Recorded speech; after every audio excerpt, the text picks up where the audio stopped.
નમસ્કાર, હું છું ગોપી ઘાંગર અને આપ જોઈ રહ્યા છો નિર્ભય ન્યૂઝ। મારી સાથે અત્યારે સ્ક્રીન પર તમને પરેશ ગોસ્વામી દેખાઈ રહ્યા છે। હવામાન નિષ્ણાંત છે। વરસાદ અને ખાસ કરીને સૌરાષ્ટ્રના દરિયાકાંઠાના વિસ્તારોની અંદર જે રીતે વરસાદ વરસી રહ્યો છે, ખેડૂતોને ખૂબ નુકસાન થયું છે પરેશભાઈ। અને આ વરસાદ જે રીતે અત્યારે વરસી રહ્યો છે, કમોસમી વરસાદ છે। આમ તો ચોમાસાની વિદાય થઈ ગઈ છે, પણ આ વરસાદ ક્યાં સુધી રહેશે અને કયા વિસ્તારને હવે એલર્ટ રહેવાની જરૂર છે? બેન, જોવા જઈએ તો નૈઋત્યનું ચોમાસું પૂર્ણ થયું, દિવાળી જેવો તહેવાર પણ પૂર્ણ થયો। સામાન્ય રીતે જોવા જઈએ તો ભૂતકાળમાં પણ ઘણી વખત એવું બન્યું છે કે દિવાળી પછી માવઠાના વરસાદ પડતા હોય છે, પણ એ માવઠા સામાન્ય હોય છે। લગભગ 24 કે 36 કલાકની અંદર એ માવઠું પસાર થઈ જતું હોય અને એમાં છૂટાછવાયા કોઈ જગ્યાએ ઝાપટા પડતા હોય છે। પણ અત્યારે જે વરસાદ પડ્યો છે એ તો જુલાઈ અને ઓગસ્ટમાં જે તીવ્રતા સાથે વરસાદ પડતો હોય એવો વરસાદ પડ્યો છે। એનું મેઇન કારણ હતું કે આપણું જમીની તાપમાન ને દરિયાઈ તાપમાન છે એ બંને ખૂબ ઊંચું તાપમાન હતું ને એ વધુ તાપમાનને કારણે આ સિસ્ટમ છે એ મજબૂત બની અને ગુજરાતના દરિયાકાંઠા નજીક આવી, જેને કારણે આ સિસ્ટમ વધુ મજબૂત હતી। એટલે આ સિસ્ટમને કારણે ગુજરાતમાં અતિ ભારે વરસાદ નોંધાયો છે। જોકે આ વરસાદ છે આમ તો 25 તારીખથી રાજ્યની અંદર લગભગ વિસ્તારોની અંદર ચાલુ છે। આજે 28 ઓક્ટોબર થઈ ગઈ છે અને આજે પણ રાજ્યના લગભગ મોટા ભાગના વિસ્તારની અંદર વરસાદ ચાલુ છે। જોકે ગઈકાલની સરખામણીએ આજે થોડીક તીવ્રતા ઘટી છે। હવે અત્યારે જે આ સિસ્ટમના લોકેશનની વાત કરીએ તો સિસ્ટમ છે એ ખૂબ ધીમી ગતિએ આગળ ચાલી રહી છે। બેન, આનું લોકેશન અત્યારે જે ગીર સોમનાથના દરિયાકાંઠાથી લઈ અને 495 કિલોમીટર અત્યારે દૂર છે। એટલે ગુજરાતથી ઘણું નજીક કહેવાય છે, કેમ કે એનો સેન્ટ્રલ પાર્ટ જયારે 495 કિલોમીટર દૂર હોય તો સ્વાભાવિક રીતે એના જે સિયર ઝોન છે, આઉટર ક્લાઉડ છે, એ ગુજરાતની ઉપર રહેવાના છે। અને હજુ આ સિસ્ટમ છે એ ગુજરાતથી નજીક આવે અને ગુજરાતની ઉપર આવે તેવી શક્યતાઓ છે, કેમ કે અત્યાર સુધી જે અલગ અલગ મોડેલોના આધારે જે સિસ્ટમનો જે ટ્રેક હતો, ગઈકાલે મોડી રાત સુધી આ સિસ્ટમ છે એ સોમનાથ, પોરબંદર, દ્વારકા એમ છેક સુધી દ્વારકા સુધી દરિયા કાંઠે ચાલવાની હતી અને દ્વારકાથી પછી આગળ નીકળી જવાની હતી। પણ હવે આમાં જે સિસ્ટમનો ટ્રેક હોય છે એમાં ચેન્જ થયો છે, સિસ્ટમે થોડોક ટર્ન માર્યો છે। એટલે આ સિસ્ટમ છે એ 30 તારીખે પરમ દિવસે દ્વારકા પહોંચીને પછી એ સિસ્ટમ છે એ ઉત્તર પૂર્વમાં આગળ ચાલશે। એટલે સિસ્ટમ દ્વારકા, જામનગર, મોરબી, કચ્છના અમુક ભાગો કવર કરી અને મધ્ય ગુજરાત તરફ આગળ વધવાની છે। એટલે વરસાદનો જે ખતરો ઘટવાની જગ્યાએ થોડોક ખતરો હજુ વધી ગયો છે। એટલે આજના જે સમાચાર છે એ આમ તો દુઃખના સમાચાર કહેવાય કે હવે આ સમયે જે આપણે દરેક વ્યક્તિ છે હવે વરસાદમાંથી ક્યારે છુટકારો મળશે આવા સમાચારની અપેક્ષા જ્યારે આપણી પાસેથી રાખતા હોય ત્યારે પણ જો આપણે એવું કહેવું પડે કે હજી તો તીવ્રતા વધવાની છે, ત્યારે ઘણી વખત આપણે દુઃખ પણ થાય, પણ જે છે તે તો આપણે કહેવું જ પડશે। જે સત્ય છે એ છે।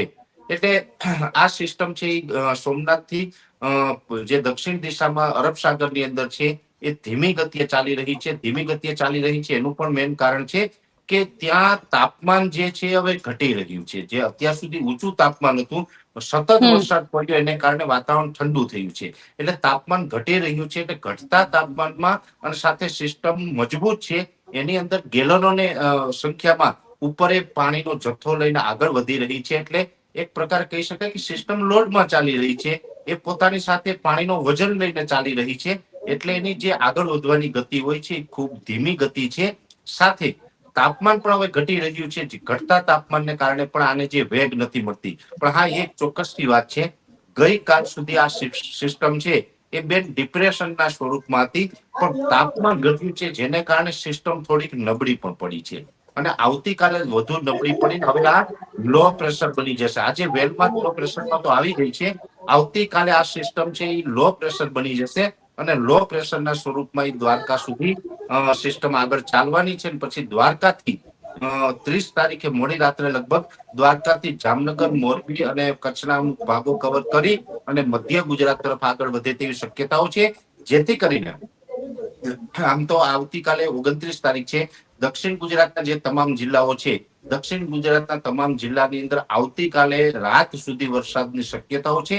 30 તારીખથી દક્ષિણ ગુજરાતમાં વરસાદમાં રાહત મળી શકે છે। ત્યાં પછી છૂટાછવાયા સામાન્ય ઝાપટા જોવા મળશે, પણ જે તીવ્રતા સાથે વરસાદ પડતા હતા એમાં થોડીક રાહત મળી શકે છે। સૌરાષ્ટ્રની અંદર પણ ભાવનગર, બોટાદ અને એની સાથોસાથ અમરેલી, ગીર સોમનાથ અને જુનાગઢ આ વિસ્તારો એવા હતા કે આમાં 25 તારીખથી સતત અતિ તીવ્રતા સાથે વરસાદ પડી રહ્યા હતા. અને આ જે 4-5 જિલ્લા એવા છે દરિયાકાંઠાના કે ગુજરાતમાં આ માવઠા દરમિયાન સૌથી વધારે વરસાદ છે એ આ 4 જિલ્લામાં નોંધાયા છે: ભાવનગર, ગીર સોમનાથ, અમરેલી, જુનાગઢ. પણ હવે આ વિસ્તારોમાં પણ હજુ 30 તારીખ સુધી તીવ્રતા આમ યથાવત રહેવાની છે. જો કે આવતીકાલે 29 ઓક્ટોબરનો દિવસ છે. આવતીકાલે સમગ્ર ગુજરાતની અંદર વરસાદની તીવ્રતા ઘટી પણ જશે. પણ 30 તારીખે ફરીથી આ તીવ્રતા છે વધવાની છે, કેમ કે સિસ્ટમ છે એ રિકવર કરે છે. આવતીકાલે સિસ્ટમ છે દૂર હશે, પણ પરમ દિવસે પાછી ગુજરાતની નજીક આવી જશે. એટલે 30 તારીખે ફરીથી વરસાદની તીવ્રતામાં વધારો થઈ જશે.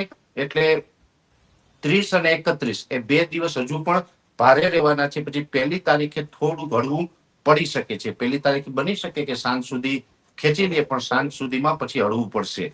પણ ત્યાં સુધીમાં હજુ વરસાદ પડવાની શક્યતાઓ છે. અત્યાર સુધી જે વિસ્તારમાં વરસાદ પડ્યા, જેમાં દ્વારકા, જામનગર, પોરબંદર જેવા વિસ્તારો છે, તેમાં વરસાદની તીવ્રતા બીજા વિસ્તાર કરતા ઓછી હતી.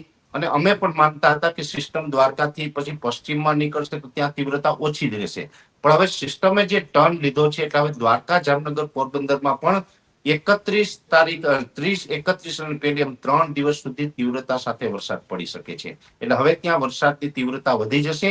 એવી જ રીતે કચ્છના દરિયાઈ કાંઠા છે, ખાસ કરીને કચ્છનું કંડલા, માંડવી, મુન્દ્રા, ગાંધીધામ અને જે ભચાઉ જેવા વિસ્તાર છે, એ તમામ વિસ્તારમાં પણ હવે વરસાદની તીવ્રતામાં વધારો થશે.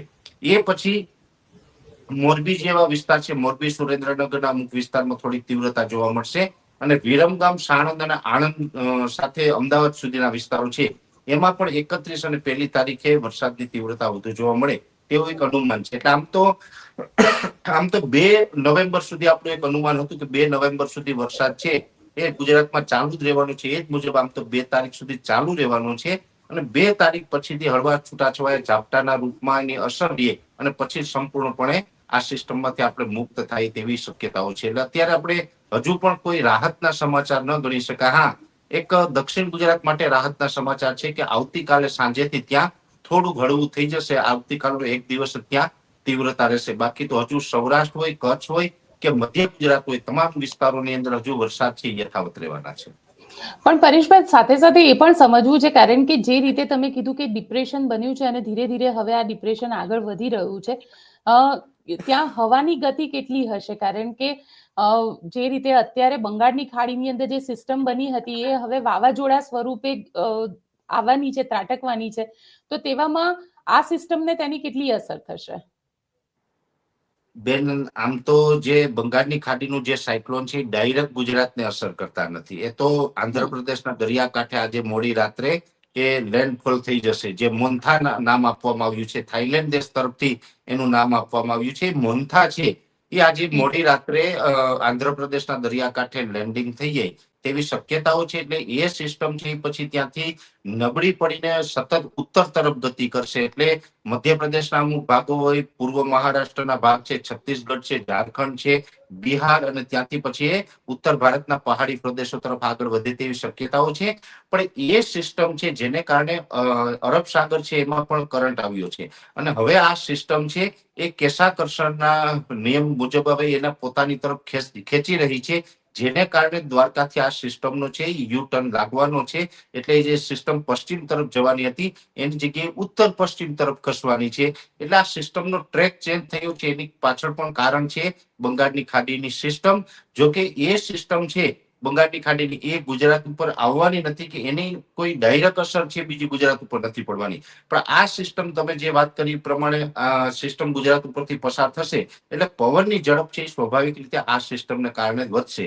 જે વિસ્તારમાં વરસાદ વરસતો હશે એ વરસાદ સમયે ત્યાં પવનની ઝડપ છે 35 થી 40 કિલોમીટર પ્રતિ કલાકની ઝડપ નોંધાય તેવી શક્યતાઓ છે. આમ તો અત્યાર સુધી જે વિસ્તારોમાં વરસાદ પડ્યા એમાં અમુક જગ્યાએ 7 વરસાદ હતા અને અમુક જગ્યાએ ગાજવીજ અને પવન સાથે પણ વરસાદ નોંધાયા છે.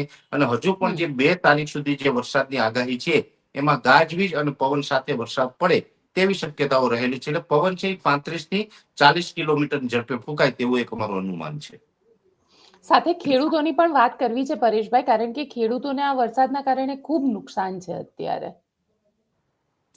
બેન, આ નુકસાની છે એ ખેડૂત સિવાય બીજા કોઈ સહન ન કરી શકે એવડી નુકસાની છે.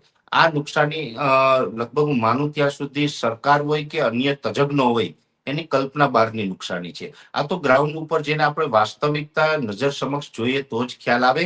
આજે 4 મહિનાથી ખેડૂતો છે પોતાના ખેતરમાં તપસ્યા કરી રહ્યા હતા, રાત દિવસ પરસેવો પાડી રહ્યા હતા, મોંઘા ખાતર, મોંઘી દવાઓ, મોંઘા બિયારણો વાવ્યા, મજૂરી ખર્ચ ચડાવ્યો, અનેક પ્રકારની એમાં જે ખર્ચા છે એ કરી નાખ્યા, અનેક પ્રકારની મહેનત કરીને જે ઉત્પાદન તૈયાર કર્યું હતું એ તૈયાર ઉત્પાદન પલળી ગયું છે. એટલે કોઈને લાગતું હશે કે માવઠું થયું ને ખેડૂતનું ઉત્પાદન પલળી ગયું. બેન, હું આમ કહું ને તો આ ખાલી ઉત્પાદન નથી પલળ્યું, ખેડૂતોની એક મરણ મૂડી પલળી છે.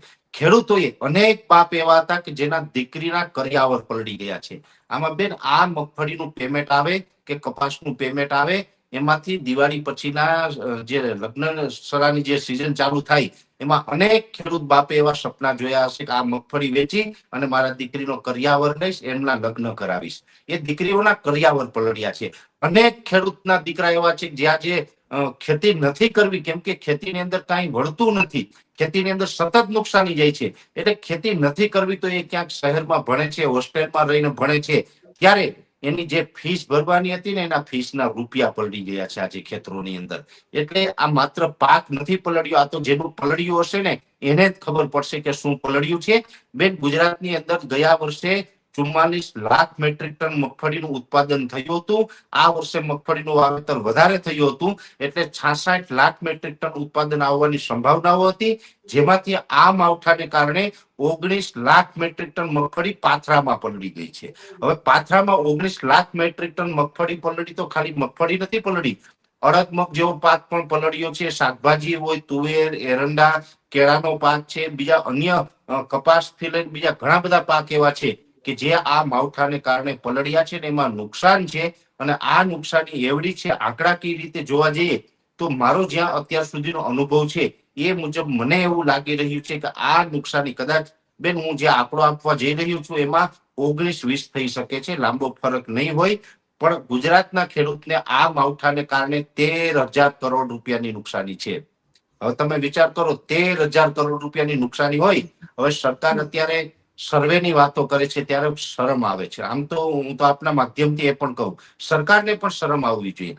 વિડીયો સામે આવે છે, બધાને ખબર છે કે વરસાદ પડ્યો છે, અતિ ભારે વરસાદ પડ્યો છે. એક દાયકાની અંદર ક્યારેય પણ ઓક્ટોબરના છેલ્લા અઠવાડિયામાં ન પડ્યો હોય એટલો ભારે વરસાદ પડ્યો હોય તો હવે સર્વે ના હોય. બેન, ખબર જ છે કયા કયા તાલુકામાં વરસાદ પડ્યો. એ તાલુકાઓના ખેડૂતને તાત્કાલિક એને આપણે જે કાંઈ આપણે સરકારી યોજનાનો લાભ આપવાનો હોય આપવો પડે. અને અત્યારની પરિસ્થિતિ એ છે, મુખ્યમંત્રી કિસાન સહાય યોજનાના નિયમ મુજબ જો આને વળતર આપવામાં આવે તો પણ આ ખેડૂતોને નુકસાનીમાંથી ઉગારી શકાય એવું નથી. કેમ કે એ નુકસાન છે વધારે છે, 13,000 કરોડ રૂપિયાનું નુકસાન છે. સરકારે હવે જો નિર્ણય લેવો હોય તો આની અંદર માત્ર એક નિર્ણય એવો છે કે એ નિર્ણય સરકાર કરે તો ખેડૂતો સાથે ન્યાય થાય. એ નિર્ણય એવો કરવો જોઈએ, જે પાક આપણે વાવ્યો હતો એ પાક વાવતા પહેલા ખેડૂતોએ પાક ધિરાણ લીધેલું હોય છે. બેન, જે પાક ધિરાણની રકમ લીધી છે એ તમામ પાક ધિરાણની રકમ જો સરકાર માફ કરી દે તો જ ખેડૂત આમાંથી બચી શકે એમ છે. એટલે તમારા માધ્યમથી મારી અપીલ છે સરકારને કે સર્વે બર્વે કાંઈ નાટક નથી જોતું. માત્ર સરકાર એક જ નિર્ણય કરે કે ખેડૂતોએ જે વિસ્તારમાં આ પાક પલળી ગયો છે, નુકસાન છે, જેટલા તાલુકા કે જેટલા ગામોની અંદર માવઠું થયું છે એ તમામ ગામનો ખેડૂતોનું પાક ધિરાણ સરકાર તાત્કાલિક ધોરણે માફ કરે એવી મારી એક વ્યક્તિગત અપીલ છે. બેન, પણ સાથે સાથે પરેશભાઈ, કારણ કે આજે અલગ અલગ વિસ્તારમાં મંત્રીઓને મોકલવામાં આવ્યા હતા અને મંત્રીઓ હવે એવું કહી રહ્યા છે કે આવતીકાલે કેબિનેટ મળશે ગાંધીનગરમાં અને કેબિનેટ મળ્યા બાદ ખેડૂતો માટે સહાય પેકેજની જાહેરાત કરવામાં આવશે. તમને લાગે છે ખરેખર ખેડૂતોને આ સહાય પેકેજના જે જાહેરાતો થાય છે પછી સહાય મળે છે ખરી? નથી મળતી. બેન, હું તમને સ્પષ્ટ કહું, નથી મળતી. 2019 નો વીમો હજી ઘણા ખેડૂતોને નથી મળ્યો. એ પછી ગયા વર્ષે પણ 2 થી 3 રાઉન્ડમાં નુકસાન થયું હતું, એનું પણ નથી મળ્યું.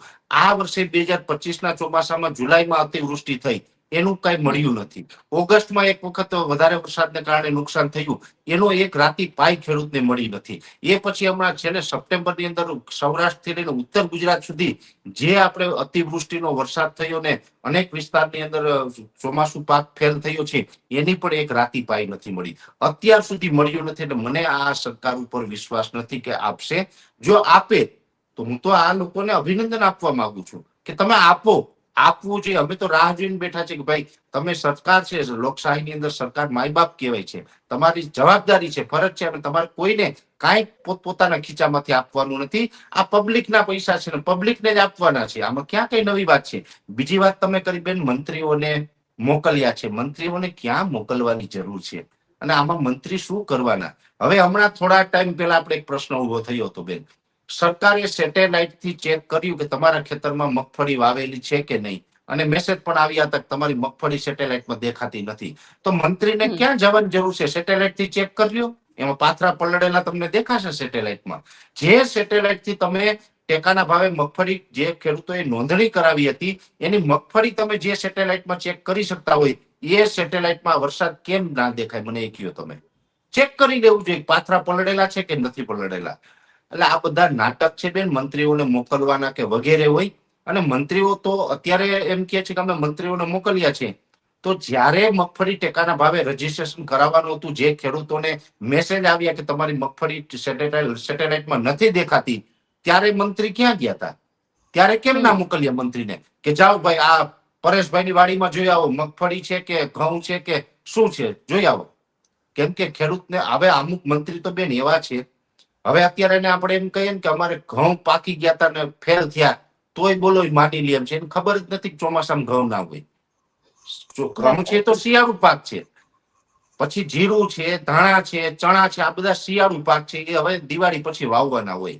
હવે આ મંત્રીઓને કોણ સમજાવે કે અત્યારે ઘઉં ના હોય, અત્યારે જીરું ના હોય? એને તમે એમ કયો કે ભાઈ તમારે નુકસાન ગયું, તો કે હા કેટલું ગયું, તો કે અમારે 15 વીઘાનું જીરું પલળી ગયું, તૈયાર જીરું થઈ ગયું, પલળી ગયું. તો એ માની લેવાના છે. એવા અનેક મંત્રી છે, બધા મંત્રી નહીં પણ ઘણા મંત્રી એવા છે ને કઈ ખબર જ નથી પડતી બેન. આ હું ચેલેન્જ સાથે વાત કરું છું. આ બાબતમાં એને ટેકનિકલ ડિબેટ કરવી હોય તો આવે. બીજું, જેટલા મંત્રી આ નીકળ્યા ને આ નુકસાનીનું ચેક કરવા માટે, એને તમારે પૂછવાનું કે જે જમીનો છે ગુજરાતની અંદર, એ જમીનો કેટલા કેટલા ગુઠ્ઠામાં એક જે વીઘો થાય એ ખબર છે? કેમ કે ગાયકવાડી વીઘો હોય તો 24 ગુઠ્ઠા હોય, રેગ્યુલર વીઘો છે 16 ગુઠ્ઠા છે, અમુક જગ્યાએ 13 ગુઠ્ઠા છે, અમુક જગ્યાએ 20 ગુઠ્ઠા છે, અમુક જગ્યાએ 9 ગુઠ્ઠાનો વીઘો છે. કયા વિસ્તારમાં 9 ગુઠ્ઠાનો છે, કયા વિસ્તારમાં 24 ગુઠ્ઠાનો છે, એ ખબર નથી. એક વીઘાની અંદર કેટલા કિલો મગફળીના દાણા વાવવા જોઈએ અને એક વીઘામાંથી એવરેજ ગુજરાતની અંદર ઉત્પાદન કેટલું આવે, એ જેને ખબર નથી, એવા લોકો જો આ સર્વે કરવા નીકળતા હોય તો આમાં ભલીવાર થઈ ગયો હવે ખેડૂતનો, એમ બાબતું કહેવાનું છે. એટલે આ મંત્રીને નીકળવાની જરૂર નથી. આંકડા જોતા હોય તો હું આપું, અને અમે તો ઠીક છે કે વારંવાર કદાચ સરકારને એવું લાગતું હશે કે તમે તો અમને સામે જ બોલે રાખો છો, અમારી ઉપર ભરોસો ન હોય તો કાંઈ વાંધો નહીં. ગ્રામ સેવક હોય એ કાં તો બીએસસી એગ્રી હોય, કાં બીઆરએસ એગ્રી હોય, અથવા તો કૃષિ ડિપ્લોમા હોય, એગ્રીકલ્ચરમાં ભણેલો માણસ હોય, ગ્રેજ્યુએટ થયેલો માણસ હોય ખેતીવાડીમાં, એ તો તમારી પાસે છે જ. એમને કહી દો કે ત્યાં બેઠા બેઠા રિપોર્ટ કરશે, 24 કલાકમાં રિપોર્ટ આવશે. એટલે આમાં કોઈ મંત્રીઓને નીકળવાની જરૂર નથી. સરકારે નિર્ણય કરવો હોય તો અત્યારે એક જ નિર્ણય હોય, જેટલી જગ્યાએ વરસાદ પડ્યો છે તમામ ખેડૂતનું પાક ધિરાણ માફ, આના સિવાય બીજો કોઈ વિકલ્પ જ નથી. અને જો સરકાર આમાં સર્વે કરશે અને એસડીઆરએફ ને એનડીઆરએફ ના ક્રાઇટેરિયા મુજબ આપવાની વાત કરશે, તો પછી હવે ખેડૂતને સાથે અન્યાય થશે બેન. કેમ કે એમાં ખેડૂતને કોઈ જગ્યાએ વળતર મળી ન શકે. પાક ધિરાણ માફ કરે તો જ આમાં ખેડૂતને બચાવી શકાય એમ છે. આનો બીજો કોઈ વિકલ્પ જ નથી. એટલે હવે સર્વે બર્વે બધું ભૂલી જવાનું રહે. આ એક જ કરે તો જ ખેડૂત સાથે ન્યાય થાય. અને જો સરકાર સર્વેની વાત કરશે તો નક્કી માનજો કે આની મનસા એવી છે કે ખેડૂતને કાંઈ આપવું નથી. ખેડૂતના વિરોધમાં નિર્ણય લેવાની જો એની ગણતરી હશે ને તો જ સર્વેના નાટકમાં પડશે. જો ખેડૂતનું હિત ઈચ્છતી હશે આ સરકાર તો પાક ધિરાણ માફ કરી દેશે. આ પાકી વાત છે. બિલકુલ પરેશભાઈ, ચલો આશા રાખીએ કે સરકાર ખેડૂતોનો અવાજ સાંભળે અને ખેડૂતોનું જે પાક ધિરાણ છે તેને માફ કરે, કમસે કમ ખેડૂતોને એટલી તો એક રાહત થઈ શકે, કારણ કે પાક તો ખરાબ થઈ જ ગયો છે, એમની ઇન્કમ તો નથી જ થવાની, પણ જે પણ થાય એમના ઉપર દેવું છે એ માફ થઈ જાય. આપ અમારી સાથે જોડાયા તેના માટે આપનો ખૂબ ખૂબ આભાર.